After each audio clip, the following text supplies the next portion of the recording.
जब किसी का सही मार्ग तय होने लगता है तो दो बातें उसको गिराती हैं, भय या प्रलोभन।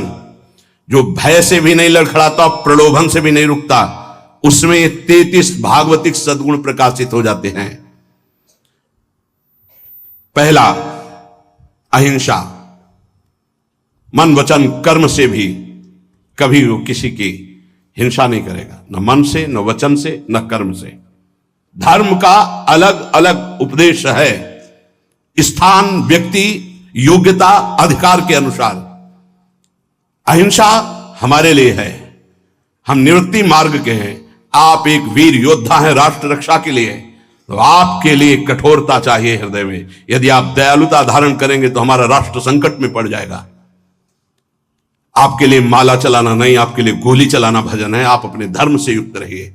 अर्जुन जी कह रहे मैं संन्यास लेकर भिक्षा मांगकर खा लूंगा, युद्ध नहीं करूंगा। भगवान कह रहे गलत, पर धर्मो भयावहा, स्वधर्म का पालन कर, इस समय नहीं भय को प्राप्त हो जाएगा। ये परमार्थ के पथ पर जो भगवत प्राप्ति के मार्ग में चला है, जिसको भगवान ने ये मार्ग दिया है, उसके लिए पहला सद्गुण अहिंसा। मन से, वचन से, कर्म से किसी की हिंसा नहीं करना।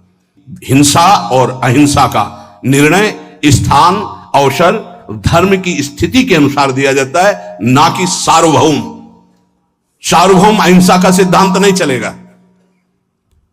हमारे धर्म का नाश करने आ रहा हो, हम अहिंसा व्रत लेकर बैठे, हमारी मर्यादा, हमारे राष्ट्र, हमारे धर्म का नाश करने जा रहा है, तो इस समय हिंसा ही अहिंसा से बढ़कर के भी है, ये समझना होगा। इसलिए बहुत विवेक परमार्थ में चाहिए। जो निवृत्ति परक साधक हैं, उनके हृदय में अहिंसा धर्म का प्रादुर्भाव होता है, और अहिंसा धर्म भी अपना रूप अलग धारण करता है। जैसे वेन राजा ने भगवान के विरुद्ध आचरणों की स्थापना करनी चाहिए, तो संतों ने जो अहिंसा व्रत के परम पुजारी, उन्होंने उसकी हिंसा कर दी, क्योंकि उस समय हिंसा ही सबसे बड़ा धर्म है। और उसके शरीर से फिर मत कर भगवान पृथु को प्रकट किया। ये बड़ा सूक्ष्म विषय, धर्म बड़ा सूक्ष्म विषय है। दूसरा, सत्य। मन से जो सोचा गया, वाणी से वही बोला गया, आचरण में वही किया गया, उसे सत्यवादी कहते हैं। सत्य वचन में जरूर होना चाहिए। तीसरा, आस्तेय, चोरी ना करना, कभी भी किसी की चोरी ना करना, यह भगवान के भक्त में आ जाता है। चौथा, ब्रह्मचर्य। अगर गृहस्थ है तो संयम के अनुसार ब्रह्मचर्य, एक नियत समय के अनुसार ब्रह्मचर्य। विरक्त है तो आजीवन अखंड ब्रह्मचर्य, ये लक्षण प्रकट हो जाता है। पांचवा, अपैशुन, कभी किसी की चुगली ना करना। ये साधक ध्यान दे, कभी किसी की चुगली ना करना। कैसे? तुम सुना, उसने ऐसा ऐसा ऐसा आग लगा दी, फिर उसकी बात तुम्हें सुना, जिसकी बात थी वो तो ऐसा कह रहा है, दोनों भिड़ा दिया, मुस्कुरा के चल दिया। तो तुमको ऐसी जगह भिड़ाया जाएगा जहां मुस्कुरा ही नहीं पाओगे, क्योंकि वो देख रहा है, तीसरा कोई देख रहा है, वो ऐसी जगह भिड़ाएगा कि तुम्हारी महीनों की मुस्कुराहट गायब हो जाएगी। होश में नहीं, किसी की भी चर्चा नहीं करनी। इनकी बात उनसे कहना, उनकी बात उनसे कहना, इसे चुगली कहते हैं। शास्त्रीय भाषा में अपैशुन नहीं करना, ये हृदय को मलिन कर देता है। किसी की वार्ता नहीं। कभी श्री जी की वार्ता चार खड़े होके करो, बोधनता परस्परम, लाडली जी का ऐसा स्वभाव, ऐसी सुंदर, ऐसी, तो छाती ठंडी हो जाए। कभी श्री जी की चर्चा नहीं सुनते। आपस में जब दो मिलेंगे तो चर्चा होगी, तो प्रपंच की होगी। वो साधक नहीं, प्रपंची कहा जाता है। अरे जैसी हरिवंश प्रपंच बंच सब ये काल ब्याल को खायो, यह जिये जान श्याम श्यामा पद कमल संग सिरनायो। छठवां है लज्जा। लज्जा कहते पाप कर्म करने में बहुत संकुचित हो जाना, नहीं, मन से ही घृणा हो जाए, नहीं नहीं नहीं, हमें नहीं चाहिए, हम प्रभु के मार्ग के पथिक हैं। सातवां, अमानिता। ये लक्षण उदय होते हैं। मान की बिल्कुल चाह ना रह जाना, और ये बहुत खतरनाक है, बहुत खतरनाक। सबसे पहला लक्षण है ब्रह्मबोध महापुरुष का, मान रहित होना। निर्मान अमोहा जित संग दोषा। मान, सभी मान प्रद आप अमानी, मान कभी स्वीकार नहीं करना चाहिए। महापुरुषों को देखो, आज भी गुरुदेव भगवान आरती करके सबको पंचांग प्रणाम करते हैं, सबको पंचांग प्रणाम करते हैं। अपने लोग गुरु जी आचार्य चरण सर्वान वस्तुतया निरीक्ष परम स्वाराध्य बुद्धिर मम क्वाहम तुच्छा परम अधमा। आचार्य चरण क्या कह रहे? क्वाहम तुच्छा परम अधमा। सबको प्रणाम कर रहे हैं, गुरुदेव सबको प्रणाम कर रहे हैं, तो हमको शिक्षा लेनी चाहिए। अमानी ना मान देना, सब ही मान प्रद आप अमानी। ये अमानिता, ये 7वां लक्षण उपासक के अंदर जागृत होता है। 8वां पवित्रता, शरीर पवित्र, वस्त्र पवित्र, चिंतन पवित्र, व्यवहार पवित्र। छल कपट से व्यवहार दूषित हो जाता है। अरे बहुत बहुत, अगर आप भगवत मार्ग में, तो कभी ऐसा मत करना, क्योंकि जिससे कर रहे हो और आप उसके बीच में ईश्वर विराजमान है, उसी की आराधना के मार्ग में तो चले हो। पवित्रता, शरीर पवित्र हो और वस्त्र पवित्र हो। ये आपका लोक शंका, मल त्याग आदि बहुत सावधानी से पवित्रता का निर्वाह करोगे तो शरीर राग का नाश हो जाएगा। ध्यान रखना, जितना पवित्र हो कोई, उतने शरीर राग का नाश होगा। ये उल्टा लक्षण है। शरीर को पवित्र रखना, शरीर राग का नाश। शरीर को अपवित्र रखना, अत्यंत ममता आसक्ति शरीर से हो जाएगी। देखो, इसीलिए अत्यंत ममता आसक्ति शरीर से है। 9वां संतोष, जैसी परिस्थिति प्रभु ने दी उसमें राजी रहना। जोई जोई प्यारो करे सोई मोहि भावे। कोई चाह ना रखना, ये संतोष धन है। इसी से सारी कामनाएं नष्ट हो जाती हैं। बिन संतोष न काम न साही, और अछत काम सुख सपन्यों नाही। बिना संतोष के कामनाओं का नाश नहीं होता। तो उपासक के हृदय में संतोष आ जाता है, जैसा प्रभु ने दिया। आज सब्जी भी नहीं है, प्रभु की बड़ी कृपा है, रोटी अकेले पा ली। आज रोटी भी नहीं है, जल से काम चला लिया। किसी संत से किसी ने पूछा कि प्रसाद पाया? तो उनका नहीं, माधुकरी नहीं मिली। फिर क्या पाया? बोले पा लिया है। क्या पाया? बोले भूख को पा लिया है। आज प्रभु की इच्छा है से भूख को पा लिया है। संतोष, काहू सो कछु न चाहोगो, संतोष। 10वां तितिक्षा, महान सहनशील। दूसरे के कट वचन, शरीर की पीड़ा, ऋतुओं का प्रभाव, अंदर की जलन, संतुष्टायन के नवा। तितिक्षा, ये महान लक्षण है भगवत प्राप्ति के मार्ग के पथिक का। जरा सी बात में विक्षिप्त हो जाना, चिड़चिड़ा स्वभाव कर लेना, नाना प्रकार की असत वृत्तियों में दौड़ जाना, ये साधक का स्वभाव नहीं होता। बड़े से बड़े कष्ट को हंसकर सहना, बड़े से बड़ी विपरीत परिस्थिति को मुस्कुरा के सहना, ये भगवान के पार्षद का लक्षण होता है।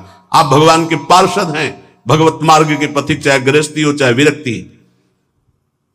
11वां निष्कपटता, संत सरल चित जगत हित जान स्वभाव सने। संतों का स्वभाव, उनका सने, उनके चित्त की स्थिति सरल होती है, कपट नहीं। निष्कपटता उनके हृदय में जागृत हो जाती है। 12वां संत संग में अत्यंत गाढ़ प्रेम आसक्ति, ये पैदा हो जाए भगवत कृपा पात्र के अंदर। 12वां संत संग, सत्संग, भागम भाग मच जाएगा। कैसे मैं सत्संग में आगे बैठूं जिससे मैं वक्ता के मुखारविंद पर चातक की तरह दृष्टि रख करके उनके वाक्यों का पान स्वाति की बूंद की तरह करूं। सच्चे श्रोता का लक्षण, मैं भाग कर जाऊं और उनको देखता रहूं और उनके वाक्य जो निकल रहे हैं उनका पान करूं श्रवणेन्द्रिय के द्वारा। 13वां संत सेवा की भूख, ये प्रकट हो जाती पक्का। मैं साधु हूं ऐसा नहीं रहता, यही रहता है भगवान कब ऐसी कृपा करेंगे कि संत सेवा हो जाए। एक साधक कह रहे थे कि जब संत सेवा होती है, उनके दर्शन सेवा का अवसर मिलता है, तो ऐसा लगता है कि ये कभी बंद ना हो और जीवन भर मुझे साधु सेवा मिलती रहे। बहुत अच्छा लगा कि हम लोग जब उनकी सेवा में खड़े होते तो एक अलौकिक आनंद मिलता है। संत सेवा की भूख जग जाना। बड़े भावुक जन होते हैं, बड़े भावुक जन होते हैं। इससे बहुत बड़ा प्रभाव पड़ता है, बहुत बड़ा हृदय में प्रभाव पड़ता है। एक संत थे जो कभी सेवा स्वीकार नहीं करते थे, तो बाहर उस समय शौच जाने को होता था, तो जहां वो बाहर शौच जाते थे, तो एक भगत थे, वो कभी शिष्य नहीं बनाते थे संत। तो कैसे सेवा करें? कहीं कुटिया में सेवा को तो अवसर ही नहीं था, तो जब शौच हो जाते तो शौच को गड्ढा खोद करके ऊपर से रथ से पाट देते। तो पहले जिस एरिया में शौच जाते थे तो उनको दिखाई देती थी पड़ी, साफ साफ एकदम ऐसे। महीनों हो गया तो एक दिन छुप करके देखा तो वो कर नजदीक गए, कहा भाई ऐसी ये वृत्ति आप करते हो मुझे पसंद नहीं, आप क्यों करते हो? उनका भगवान मुझे लगा था कि संत सेवा करना चाहिए, आप प्रगट में कोई वही उन्हीं को शिष्य बनाया और अपनी सारी आंतरिक धरोहर उनको सेवा से बहुत, पर सेवा ऐसी छुप कर या कोई जान ना पावे या उसको जलाने की चेष्टा ना हो, उससे मान सम्मान प्रियता प्राप्त करने की इच्छा ना हो, यह सेवा का भाव बड़ी कृपा से प्राप्त होता है। संदीपनी जी अपने गुरु जी की सेवा के प्रताप से ही जगत गुरु भगवान श्री कृष्ण के गुरु बनने का पद प्राप्त किया। सेवा में बड़ी सामर्थ्य है। स्वयं रघुनाथ जी गुरु सेवा संत सेवा के इतने इच्छुक कि विश्वामित्र जी की आज्ञा में रहे, उनके साथ साथ रहे, उनके चरण दबाए, उनके जिनकी आज्ञा का पालन समस्त वैदिक ब्रह्म ऋषि सिद्धांत पूर्वक करते हैं, वो प्रभु आज्ञा पालन कर रहे हैं विश्वामित्र जी की, हर कदम पर आज्ञा लेकर जा रहे हैं। 14वां तप। तप कहते हैं मन में आए हुए विकारों को सह जाना, उसके अनुसार भोग क्रिया न करना, वो जो ताप होता है उसे सह जाना तप कहते हैं। अपने परमार्थ मार्ग में चलने में जो कष्ट मिलता है उसको हंस के सह जाना, उसे तप कहते हैं।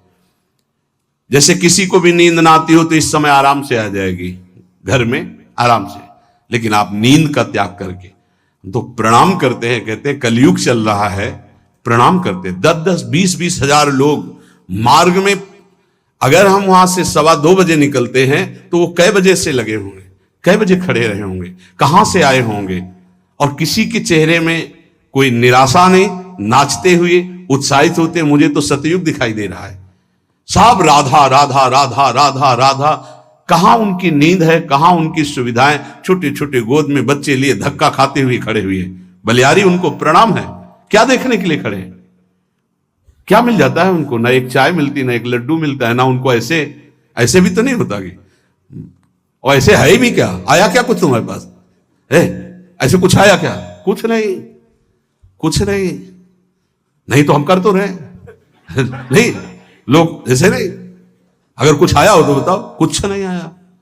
राधा राधा राधा आया, बोलो या ना बोलो, राधा राधा राधा कान में आया, श्रवण में सुना, तुम्हारा मंगल हो गया। कैसे भगवान की कृपा पात्र जन हैं।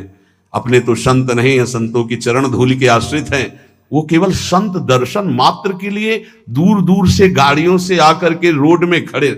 आप सच्ची मानिए, जब दृश्य देखिए वहां पार्क उधर से जब मुड़ते हैं तो दोना पत्तल कीचड़, जहां कूड़ा है वहां वो खड़े हैं, तो उनके चरणों में मन प्रणाम करता है कि उनको ये नहीं कि मैं कीचड़ में घुसा खड़ा हूं या ये अशुद्ध दोने पत्तल उनके ऊपर खड़ा हूं, वह कहीं से भी दर्शन हो जाए मैं खड़ा हूं, प्रणाम है।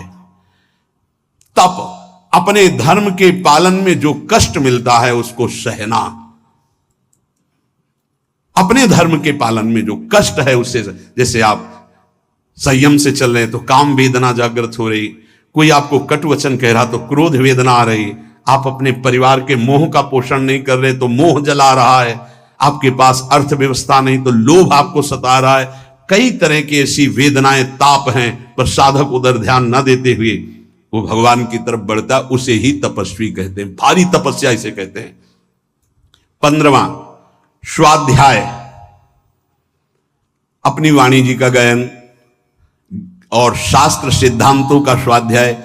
ये अगर आप नहीं भी करते हैं तो सुनने को मिल रहा है आप सबको। स्वाध्याय करने की रुचि बढ़ जाती है। देखो, जिनका हृदय अपवित्र है, जब वाणी जी होगी यहां बैठेंगे नहीं, यहां नहीं बैठेंगे, आपको बाहर मिलेंगे, क्योंकि मन बर्दाश्त नहीं कर पा रहा वाणी जी के श्रवण में। और जिनका मन निर्मल है, शांत वाणी जी में दृष्टि, उधर गायन हो रहा, कान में पड़ रही, अहो भाग्य, बैठे रहो, ये बंद करो, जो उद्दंडता है मन की बंद करो। सम दम, सम इंद्रियों को बहिर्मुख होने से बचाओ और अंतर्मुख रखो। दम मन का निग्रह करो, मन जो भोगों की तरफ जा रहा है उसे प्रभु की तरफ लगाओ, बार बार हटाकर भोगों से प्रभु की तरफ लगाना मनोनिग्रह। और इंद्रियों को विषयों से हटा करके बार बार प्रभु की तरफ लगाना, इंद्रिय निग्रह। शम दम, दान विनय, ये 17वां दान। अगर आपके पास 100 रुपए हैं, किसी को बीमार देख रहे हो, कष्ट में देख रहे हो, या साधु सेवा या गौ सेवा जो हमारे धर्म के स्तंभ है, अगर 1 रुपए भी दे देते हो धर्म की कमाई का, तो बहुत बड़ा वो दान है। बेईमानी करके आप 1 लाख देते हो, उसका कोई महत्व नहीं, क्योंकि वो बेईमानी करने जिसके पास जाएगा उसकी बुद्धि को भ्रष्ट करेगा। धर्म के द्वारा कमाया हुआ यदि 1 रोटी भी दे देते हो तो वो दान माना जाता है। और अगर कहीं ये मानकर दे देते हो कि आपकी वस्तु आपको समर्पित, तो सेवा बन जाती है। विनय, आपका व्यवहार विनय पूर्वक होना चाहिए। सबहि मान प्रद आप अमानी, विनय इसी में आएगा।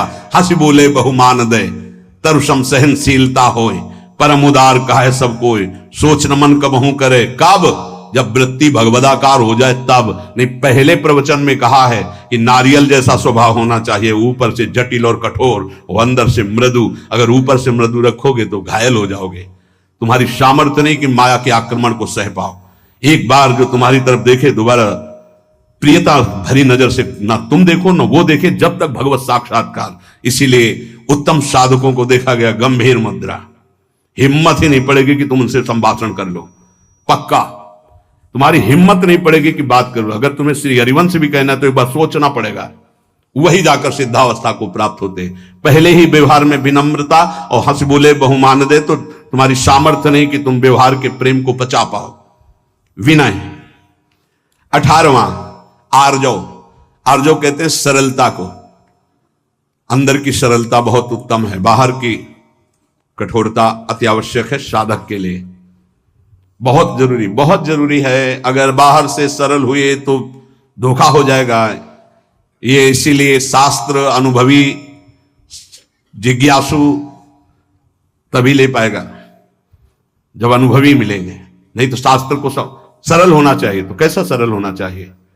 बहुत सावधान हृदय सरल होना चाहिए, बाहर बहुत विवेक पूर्वक। बिल्कुल कोई ऐसा सरल नहीं है कि साधक से आप संभाषण कर लें, ऐसा स्वभाव बनाना चाहिए।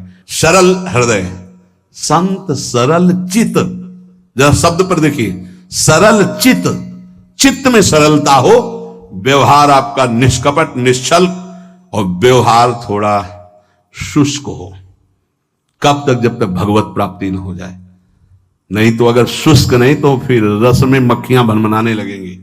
आंतरिक रस बढ़ाओ, बाहर शुष्क रहो। जब बाहर ठाकुर जी श्री जी आदेश करें कि अब बहने दो रस की धारा, तो वो फिर संभाल लेंगे।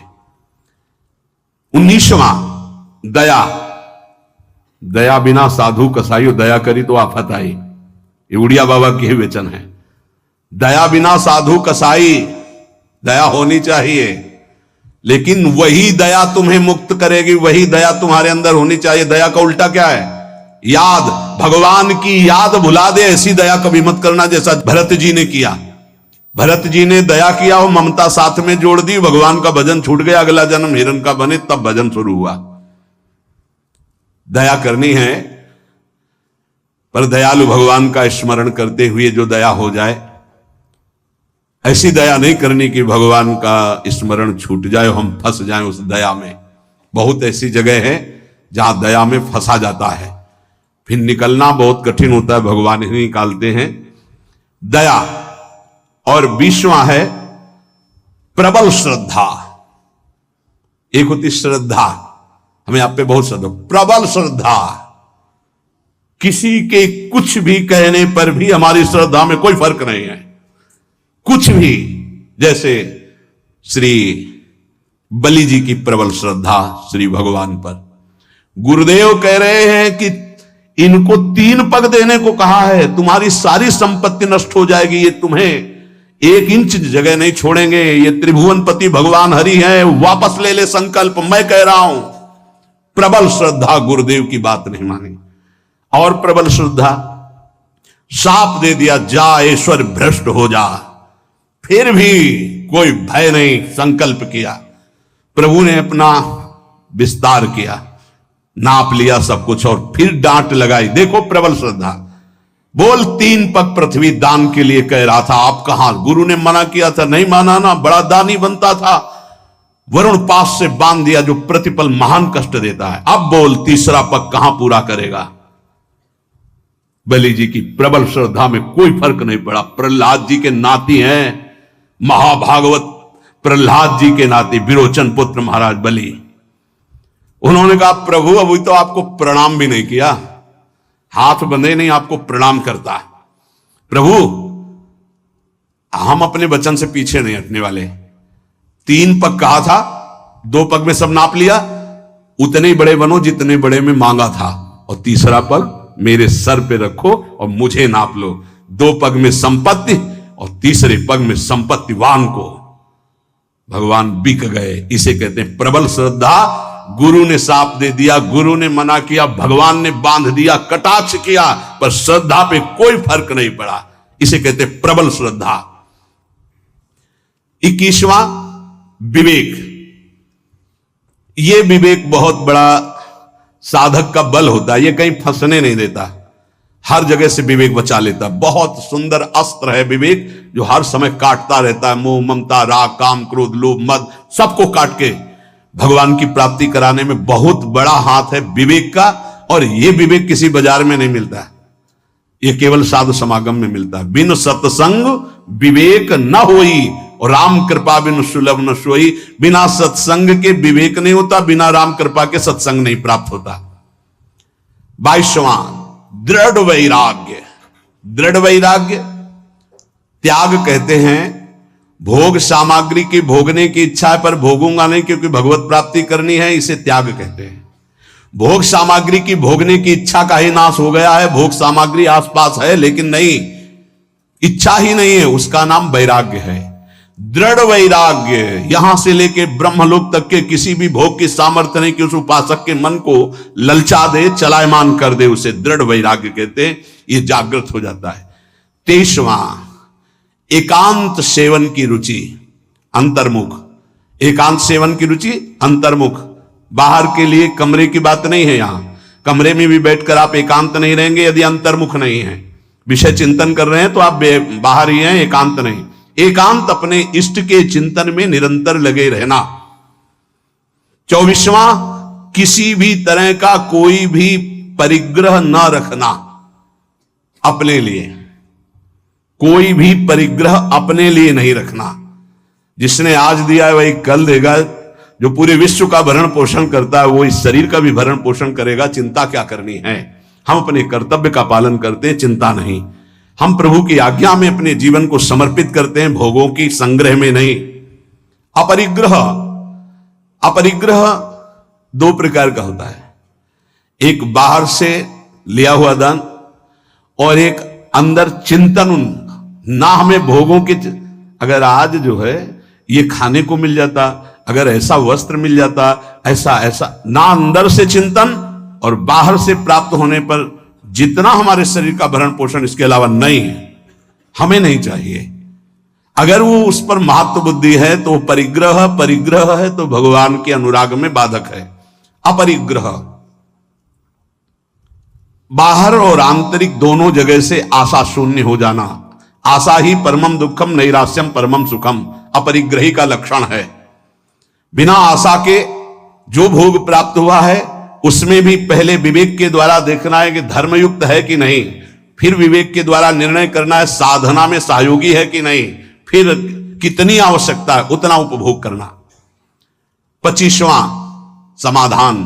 कई बार कहा है सत्संग में कि साध्य और साधन के विषय में साधक का समाधान हो जाना चाहिए। आपको पता है आपका साधन क्या है, आपको पता है आपके साध्य कौन है, बस साध्य निश्चित किए, श्यामा श्याम। साधन उनके गुरुदेव के द्वारा जो दिया हुआ उपासना का मार्ग है, बस उसी पर। अब साध्य साधन के विषय में कोई प्रश्न नहीं, कोई संशय नहीं। चित्त का भगवदाकार हो जाना, अपने आराध्य देव में समर्पित हो जाना ही वास्तविक समाधान कहा जाता है। अब इस इष्ट के विषय में या साधन के विषय में कोई शंका नहीं, उसे समाधान कहते हैं। 26वां उपरति, वैराग्य के ऊपर का हिस्सा है। वैराग्य में तो भोग सामग्री है पर भोगने की इच्छा नहीं है। उपरति में भोग सामग्री है ऐसा बोध भी नहीं रहता। एकमात्र केवल परमात्मा बुद्धि, ये उपरति जागृत हो जाती है।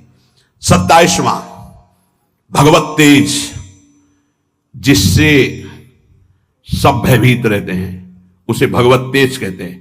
कोई भी त्रुटि गलती करोगे, कोई भी धर्म विरुद्ध आचरण करोगे, तुम्हारा मन सामने आने के लिए नहीं कह पाएगा। तुम कटोगे, सामने नहीं आओगे। तुम्हारा अगर ज्यादा अपराध बन गया तो निंदा करने लगोगे, द्वेष करने लगोगे गुरुजनों से, क्योंकि तुम्हारे नाश का कारण बनेगा। भागवतिक तेज, जैसे श्री कपिल जी महाराज से सगर के जो 60,000 पुत्र थे, वहां आश्रम में घोड़ा बंधा हुआ था, उनको तो पता ही नहीं था, ध्यान में थे, किसी ने बांध दिया। उनको लगा कि इन्होंने तो उपद्रव मचा दिया, तो केवल देखा था, सोचा नहीं था। इतने में सब के सब भस्म हो गए। इसे भगवत तेज कहते हैं। दूसरा भगवत तेज का स्वरूप, घोर विषयी पामर नीच आचरण करने वाले की चित्त वृत्ति का परिवर्तन करके परमार्थ पे खड़ा कर देना, भगवत मार्ग में चला देना, इसको भागवतिक तेज कहते हैं। ये तेज महापुरुषों में अपराधियों के अपराध को रोक देना, मलिन वृत्ति को उठाकर भगवदाकार कर देना, ये जो तेज है ये भक्त में जागृत होता है, संतों में जागृत होता है। इसी से जगत मंगल होता है, इसी तेज से। जैसे किसी एक वैज्ञानिक ने कल, डॉक्टर कैंसर के और विज्ञान संपन्न थे, उन्होंने कहा मेरा विज्ञान आपकी इस प्रवचन में एक बात जो आई उसको स्वीकार नहीं करता कि किसी संत ने थूक दिया तो कैंसर ठीक हो गया। मैं उसका बहुत बड़ा मर्मज्ञ हूं कैंसर का। उसका ऑपरेशन किया जाता है, फिर वो बढ़ता ही रहता है, वो मार के ही छोड़ता है, चाहे 1, 2 वर्ष 4 वर्ष उन्हें मरना पड़ता है। पर आपने कहा कि कैंसर का उन्होंने थूक दिया तो कैंसर ठीक हो गया, तो तुम्हें आश्चर्य लगा, तुम्हारा ज्ञान विज्ञान काम नहीं करता। तो एक साथ में और बात सुनी होगी कल कि उन्होंने फिर अपने पैर पे उसके लिया, और उस पैर में वो कैंसर इतना बढ़ा कि उसको अपना चरण जो है वो कटवाना पड़ा। पूरी बात सुनोगे तो प्रश्न उत्तर नहीं होगा। अब तुम्हारे अंदर ये सामर्थ्य नहीं कि तुम दूसरे के प्रारब्ध को ट्रांसफर कर लो अपने ऊपर, लेकिन उन महापुरुषों में सामर्थ्य है। इसे भगवत तेज कहते हैं। तुम विज्ञान पढ़ लिख कर बुद्धि की धरा से प्राकृतिक वस्तु के केवल जानकार हो सकते हो, लेकिन जिसने बुद्धि सच्चिदानंद में लगा दी है, वो अप्राकृत दिव्य चिदानंद भाव को तुम प्राकृतिक बुद्धि से कैसे तोल सकते हो? तुमको क्या पता? अगर हम ये घटना बता दी तो तुम्हें समझ में आ रहा नहीं, हजारों के दोषों और पापों को स्वयं संत लेकर कुछ संकल्प से, कुछ भजन से, कुछ भोग कर नष्ट करते हैं, कर रहे थे और करते रहेंगे। तुम्हें क्या पता है इसको? तुम्हें पता है जो भगवान के भजन में लगे हुए हैं उनके प्रारब्ध की धज्जियां तो भजन से उड़ जाती हैं। वो जो क्षण क्षण कष्ट भोगते रहते हैं, ये शरणागति का प्रभाव है। आपको स्वीकार करके आपके सारे पापों को भस्म करते, तभी आप कदम आगे बढ़ा पाते हो परमार्थ में। इस रहस्य को बताया नहीं जाता। ये जितने बड़े बड़े महापुरुष हैं जिनकी शरण में अपने लोग होते हैं, वो पहले हमारे प्रारब्ध को भोगते हैं, उसको काटते हैं भजन के द्वारा, तप के द्वारा। जो प्रबल होते हैं उनको शरीर में भोग करके, ये विज्ञान क्या जान पाएगा इस विषय को? आज भी करह में पत्थर पूज रहा जिसमें बाबा रामदास जी बैठकर भजन करते थे। कैसे तुम संतों की विज्ञान जान पाएगा, संतों की महिमा? क्योंकि जितनी तुम बुद्धि लगा रहे हो वो सब प्राकृतिक ब्रह्मा के द्वारा रची हुई है। और जहां ब्रह्मा की भी बुद्धि काम नहीं करती है, जैसे भगवान बाल रूप जब थे तो सखा भी बने और बछड़ा भी बने, उन भगवान में जिनकी बुद्धि लगी उनको कैसे जाना जा सकता है? कोई आश्चर्य नहीं है। संत जन भगवान के विधान में अपने मन को रखते हैं। नहीं तो हम आपको सच्ची बताएं, विश्व में उनके जो हृदय की बात है तो ना कोई रोगी हो ना कोई माया में फंसे। भाई जी हनुमान प्रसाद पोद्दार जी से कहा आप भगवत साक्षात्कार करा सकते हैं, उनका पक्का, लेकिन प्रभु का ऐसा विधान नहीं। हम सच्ची कहते हैं, किसी से नहीं कहते कि भजन करो, हम सबको राधा कृष्ण के दर्शन करा देते हैं, पर मालिक का विधान नहीं है। क्योंकि मालिक जैसा खेलना चाहता है जमूरा, वैसे ही उसके साथ खेलेगा। हम उनके दास हैं। प्रहलाद जी ने स्पष्ट देख लो, नरसिंह भगवान से कहा मुझे आपकी कृपा है पर्याप्त, तो मुझे नहीं चाहिए अब कोई वरदान। आपके चरणामृत और नाम जप आपकी कथा से हमारा सब हो जाएगा। हम इनके लिए रो रहे हैं जो माया में फंसे इनको। तो भगवान ने बुला के लाओ किसी को जो बैकुंठ चलना चाहता हो। ये कोई नहीं तैयार हुआ बैकुंठ में, कोई नहीं तैयार हुआ। सच्ची मानो, संत जो भगवत प्राप्त महापुरुष हैं अभी भगवत साक्षात्कार करा दे, पर आपके अंदर चाह नहीं है, आप माया में आ सकते। एक सूकरी मिली, सुकरी से कहा कि तू यहां कितना कष्ट सह रही, चल बैकुंठ। बोले चल तो तू बैकुंठ, लेकिन यहां जो विष्ठा मिलता है बैकुंठ में मिलेगा? बोले नहीं, वहां नहीं मिलेगा। बोले नहीं जाना बैकुंठ। हमारी आसक्ति विष्ठा तुल्य भोगों में इतनी हो चुकी कि हम बैकुंठ को भी तिरस्कृत कर रहे हैं। कर रहे हैं, देख लो, ये जीवन भगवान की प्राप्ति के लिए मिला है। संतों की सामर्थ्य में संशय नहीं है, हम उनके सामर्थ्य का सदुपयोग करना नहीं जानते। अगर करुणा में संतों की आज्ञा पे केवल चल दो तो परम पद प्राप्त हो जाए, प्रिया प्रीतम प्राप्त हो जाए, ये उनमें तेज जागृत होता है। 28वां क्षमा, बड़े से बड़े अपराधी को क्षमा कर देना, ये संत स्वभाव में। 29वां महान धैर्यशाली। 30वां अद्रोह, किसी से कभी भी कहीं भी दुश्मनी नहीं उनकी होती, कहीं भी द्रोह नहीं होता। बड़े बड़े संतों से द्रोह की लीलाएं इस जगत ने की है। वो अपने आप को कष्ट लेकर के सह गए, लेकिन किसी को कष्ट नहीं दिया। पक्का भारी से भारी जीवन में देखा गया, संतों के द्रोह करने वाले भी भगवान के बल से बलवान हो जाते हैं और द्रोह करते। अरे यहां तक कि अंतिम लीला तक प्रहार की लीलाएं हुई, जैसे पूज्य पादुड़िया अंतिम लीला करके दिखा दिया। जिस सर पर सैकड़ों बार अभिषेक हुआ, चंदन तुलसी पत्र आदि चढ़ते रहे, उन्हीं पर गड़ासा चला तो भी ओम और भगवत प्राप्त। अद्रोह। और 31वां अभय, भक्त में कभी भय नहीं रहता। जब तक पापाचरण करोगे तब तक निर्भय नहीं हो सकते, कोई भी हो, कहीं भी हो, कैसा भी हो। भक्त में अभय स्थिति जागृत हो जाती है। और 32वां है किंचन मात्र अहंकार नहीं रह जाता, अहंकार भगवत स्वरूप हो जाता है। और 33वां परम शांति को प्राप्त हो जाता है। ये सही ढंग से मार्ग में चलने वाले उपासक के अंदर 33 सद्गुण जागृत हो जाते हैं, जो साक्षात भगवान से अंश मात्र में उतरते हैं भक्त पर। अहिंसा, सत्य, अस्तेय, ब्रह्मचर्य, अपैशुन, लज्जा, अमानिता, शौच, संतोष, तितिक्षा, निष्कपटता, सत्संग, साधु प्रेम, साधु सेवा और तपस्या, स्वाध्याय, सम, दम, विनय, आर्जव, दया, श्रद्धा, विवेक, वैराग्य, एकांत सेवन, अपरिग्रह, समाधान, उपरति, तेज, क्षमा, धैर्य, अद्रोह, अभय, निरहंकारता और शांति, ये सद्गुण जो भगवान में विराजते हैं वो अंश रूप से भक्त में आ जाते हैं। हमें चाहिए मन वचन कर्म से इस बार हम निकले इस माया दलदल से, अपनी दैन्यता जो भोगों की बनाए हुए हैं, जो अपने में हीन भाव, हम गृहस्थ हैं, हम विषयी हैं, हम पापी हैं। अरे कुछ नहीं, हम भगवान के हैं। 100 बार हार करके भी अगली छलांग भगवान की तरफ मारेंगे और हम निकलेंगे इस प्रपंच से। कोई भी घबराने की जरूरत नहीं। गलतियां सबसे होती जो इस भूमि में पैदा होता है। भूमि परत भा ढाबर पानी, तिम जीवन माया लपटानी। नहीं, पीछे नहीं हटना, निराश नहीं होना, उदास नहीं होना, हर कदम राधा राधा राधा आगे बढ़ाना है और हमें इसी जन्म में भगवत प्राप्ति करनी। शेष चर्चा आगे। श्री राधा वल्लभ लाल की।